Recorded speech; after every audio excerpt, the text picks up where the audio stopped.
Narcissism has changed society forever. And when I say narcissism has changed society forever, what I really mean is that the awareness of narcissism, your awareness, my awareness, and the way in which we respond to narcissism, the way in which we live our lives now moving forward, this is what changes society moving forward. And it is not a bad thing. As a matter of fact, the only people who are not going to like this message are narcissists. So do me a favor, send this video to as many narcissistic people as you possibly can, because they need to know what's going on as well. I'm going to share 5 ways in which the awareness of narcissism has changed society. My name is Kevin, and this is The Royal We. Before I continue, I want to let you know that I'm here to support you. Down in the description box, you'll find access for one-on-one appointments with me. In addition to that, I have a brand new life coaching program where I teach every day, Monday through Friday, live with questions and answers. You cannot afford to miss out on this. It's only $49 for the entire month. And this coaching program is not some pre-recorded material that you watch the replay on. I'm spending my time with you each and every day. All right, together we are breaking chains, we are moving forward and understanding our place in a society that is changing because of narcissism, the awareness of narcissism. Now, before I get into the 5 ways in which narcissism has changed society, I also want to point out that some of these changes are not new. This in no way, shape, or form is an evolution of things that we have never known. As a matter of fact, some of the ways in which we are changing is going back to an ancient way of living. I guess you can say we are going back into the future of living in a world and sharing this world with narcissism, or with evil, with malevolence, with darkness and light, however you want to refer to it. Beginning with number 1, the first way that we see how narcissism, the awareness of narcissism, has changed society is in people's desire to develop better character judgment. Character judgment. People are becoming increasingly better at character judgment, or at least have the desire to do so. No longer are people okay with just meeting somebody based on how much money they have or the education they have and assuming that they're going to be a good person and it's going to be a good relationship. People have experienced this and have been hurt tremendously. Narcissistic people live for their external showcase, if you will. A lot of people refer to narcissistic people as the Wizard of Oz. They hide their true character while they put on a production for the world to see. And as a result, a lot of people who assumed that somebody with a lot of money would be a good fit for them, or a person who is attractive would be a good fit for them, or a person who made them laugh would be a good fit for them, have ultimately now discovered that no, these things don't mean it's going to be a good relationship, nor do these things mean that it's a good character. As a result, people in general now are looking for the character. People are moving to be able to judge a person's character. They're no longer just taking the carrot dangling. As a matter of fact, I had a conversation in one of my coaching programs with a girl who was dating a guy, and she said that he acts very nice. He is super nice, but even that was not enough. She said she had to end the relationship. Why? Because she's looking deeper, even past the person acting nice, and she's looking at the character. So people have a desire now to hold off on relationships, not get sucked into what narcissists want to show on the outside, and instead take the time to observe the true character. And by the way, this is not a new thing. In the ancient world, people oftentimes Jesus taught, for example, to look at the heart of a person, the character. You will know them by their fruits, not you will know them by their money. You will know them by their handsomeness or by their beauty or by their charm or by their status or by their position. No, you will know them by their fruit. And there's another scripture that I'm going to come back to as well that's going to help you to understand how to even further develop your good character judgment. Because this is what you need to do. Because some people want to learn how to perfect their character judgment If you look online on how to become a better judge of character so that you don't get trapped by narcissists, this is typically what you find. You'll find articles online that say, well, look for things like kindness and compassion. Look for things like number 2, modesty and humbleness. Or number 3, look for things like people who can control their anger, right? Or number 4, look for people who are reliable and honest. So these are in general some things that would show a good character. However, I would say this: these things only work if you yourself are kind and compassionate, modest and humble, can control your anger, reliable and honest. Okay? If you want to know the best way to be able to observe and judge somebody's character to make sure it's a good match for you, the most important thing that you can do is know your character first. Step out of denial and start to take a good understanding and a good assessment of who you are. I'm going to share another scripture with you. This is an interesting one. Jesus said, "Do not throw your pearls before the swine." A lot of people are like, wow, that sounds harsh.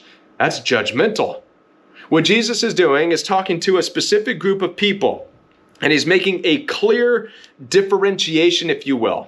To this specific group of people, he's saying, do not throw your pearls to the swine, saying you are this way. The swine represent people that are that way. There's a clear difference, and you have to know how different they are. That's how different they are. Don't throw your valuables and what's good to people who are that different. Oftentimes, what I'll do in coaching sessions with people is I help them to look at the world in this way. And you may agree and you may not agree. You tell me down in the comment section below. Instead of trying to pass out diagnosis and this and that and say, watch out for this diagnosis, I simply put it this way. You know how in the animal kingdom you have bears and you have wolves and you have lions and you have rats and you have snakes. And in the animal kingdom, they all live harmoniously because at the end of the day, the bears go with the bears, the lions go with the lions, the deer with the deer, the rats with the rats, and the snakes with the snakes. I often like to tell people that humanity is not far from that. Within the human species, you also have your bears, your wolves, your deer, your rats, and your snakes. And many of you would say, yeah, I've dealt with some snakes, right? What allows humanity then to be harmonious would be the same thing, to know the voice of your own. But first you have to know who you are. Are you a deer? Are you a bear? Are you a rat? Are you a snake? And then you recognize the voice of your own and you gravitate and you stay with them, and this would allow for harmony. So it's not as simple as to just say observe things like kindness and compassionate, because maybe that's not really what you are and what you want. Maybe you don't want somebody who's modest and humble. That's fine too. It's not about being judgmental. It's about knowing who you are so that you can judge away the things that are not like you at all. Does this make sense? Hopefully this helps you to understand how to observe and become a better judge of character so that you end up in good relationships. Moving on now. The next change that we see in society as a result of the awareness of narcissism is that people are now starting to leave their families of origins and break free in order to find a chosen family. Now, this is not for everybody. Some of you have great relationships with your families, and that's fine. I'm not talking to you. Okay, I'm talking to the people, you know who I'm talking to, who have been involved with toxic, dysfunctional families all of your life, and you feel like you can't get away from them even if you tried. I deal with these people on the phone all the time in their 30s, 40s, and 50s. No family of their own, no real passion in life, no real purpose. It all got robbed away because of narcissism that has seeped into the family dynamics at some generation and created these toxic, dysfunctional families that operate like gangs or a cult. And within this gang or this cult of a family, there's this hierarchy, and there are golden children, and there are scapegoats, and they are positioned within that family, and they can't get out of that. This is changing. People now are understanding, especially people when they work with me one-on-one, that it is in fact okay to leave your mommy and your daddy. As a matter of fact, this is also not a new concept or a new idea. This has existed since the beginning of time. It's written in the ancient literature of the Bible. Therefore, a man and a woman shall leave thy mother and thy father and become united with a brand new partner. It's the only way to move on and find something of your own in life. And this is what people are now discovering. Having wasted many years of their life doing nothing except being under the oppression of a very oppressive and toxic, dysfunctional family that says you can't do anything except serve us. In the New Testament of the Bible, Jesus also broke this curse off of many of us. There is a scripture where Jesus was teaching in a room full of people, and Jesus' mother and brother were standing outside. And that's important. I want you to hang on to that for a moment. People ran to Jesus and said, Jesus, stop teaching. Your mom and your brother, they want to talk to you. And Jesus responded and said, who is my mother and who are my brothers? He pointed to his disciples and he said, this is my mother and my brother and my sister. This is my family right here, these people with me. What's interesting to know about this story, when you take the whole story into consideration, is this is really the situation. Jesus was doing his thing with his people, his encouragement, his support, his chosen family. Meanwhile, his mother, biological mother and brother were outside, meaning they didn't want to be inside where Jesus was. They didn't want anything to do with what Jesus was doing. They stood on the outside, not because there were bouncers out there saying, oh, Jesus' mom, you can't come in. No, your name's not on this list. Wrong. That's not the way it was. The way it was that they most likely were not in agreement. They were not supportive. This now gives us an understanding of why it is written, they stood on the outside while Jesus was teaching on the inside. And why Jesus said, my family is right here, the people with me. So what people are doing nowadays, in today's society, the change that's taking place is people are opening their eyes and realizing, I need to get out and find a chosen family of people who support me and encourage me and will propel me into a new and better life, as opposed to being oppressed in a toxic, dysfunctional gang or cult of a family. That's number 2. Number 3, narcissism has created a division of values. The awareness of narcissism has created a division of values. As a result of narcissistic abuse, most people come out of these abusive relationships, whether it's a family or whether it is a dating relationship. And as a result, it causes people to really take a look at what their values are in life. After you experience narcissistic abuse, you feel like you've been in a world where you didn't belong. You were subjected to things that you would never have thought you would have been subjected to. You agreed to do things that you never thought you would agree to do. You went to places where you never thought you would go. You stooped as low. And a lot of times we talk about this as the shame that you feel coming out of abusive relationships. A lot of people come with this shame, and as a result, it causes you in your alone time to reassess your values. And once you reassess your values, then people are starting to now say, these are my values, and I'm going to stand firm to them and never go off that path again, which now creates a division of values. The Royal We motto is that narcissistic abuse in this life is often the result of being with people you have no business being with, doing things you have no business doing, going places you have no business going. If we can keep this in mind, we understand then this is the result of values. Once you learn and accept what your values are, then you'll realize you have no business mixing your values with values that are not like yours, because it'll never work. So there is a division of values taking place. And this is the biggest division, by the way, in society. We are not divided based on color. We are not divided because of politics. We are not divided because of men and because of women, because of sex, gender, and whatnot. And I know that society and culture is promoting all this stuff, that this is the division, and go out and get rid of the Republicans or get rid of the Democrats. It's all nonsense. It's not that. It's not that at all. What it is people are starting to look at their values, say, this is my values. I'm not changing my values for you or anybody else. And as a result, we have this division. Division based on people's values. Some people value homeschooling while others value public schooling. Some people value marriage while other people value no marriage. But what narcissism has done has awakened us and brought us to this awareness that there are in fact different values. So we need to now, and what people are doing now is starting to stand firm. They're starting to pay attention now to what their values really are. So narcissism has opened the door for people to say, wow, being involved with that was way outside of anything I'm okay with.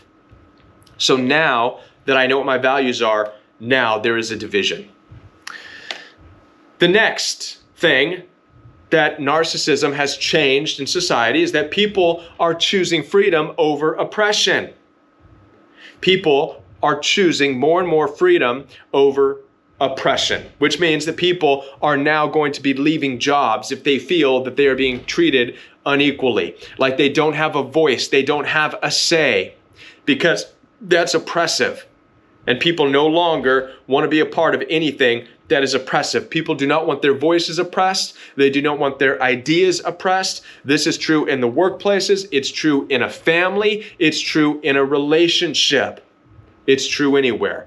People are becoming stronger in the sense of wanting to choose freedom over oppression, and they will leave. People are being okay with getting up and walking away from a relationship, walking away from a job, walking away from something that represents oppression, that wants to steal their voice away.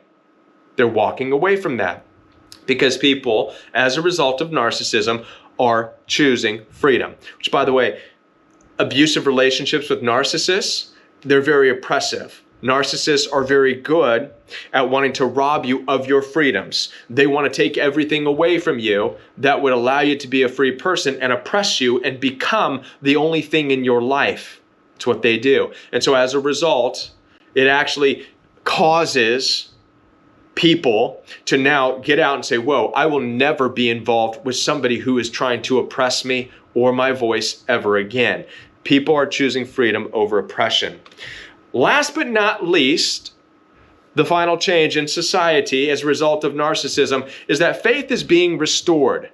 Faith is actually being restored. Now, this does not mean that people are going back to church. As a matter of fact, it's the opposite.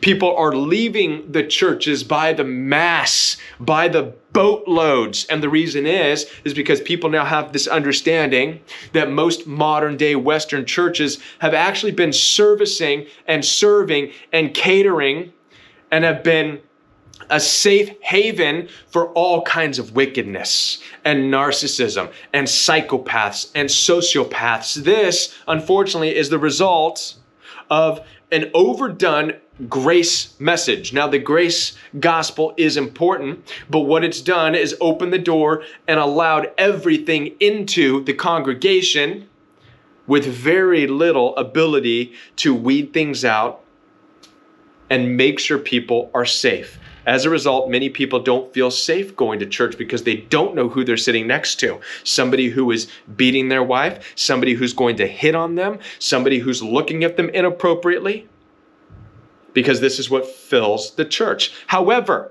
people are leaving the church, and in their alone time, in the pain of processing narcissism in the world, they're being met spiritually and emotionally with a calming and soothing voice in a way that says, congratulations.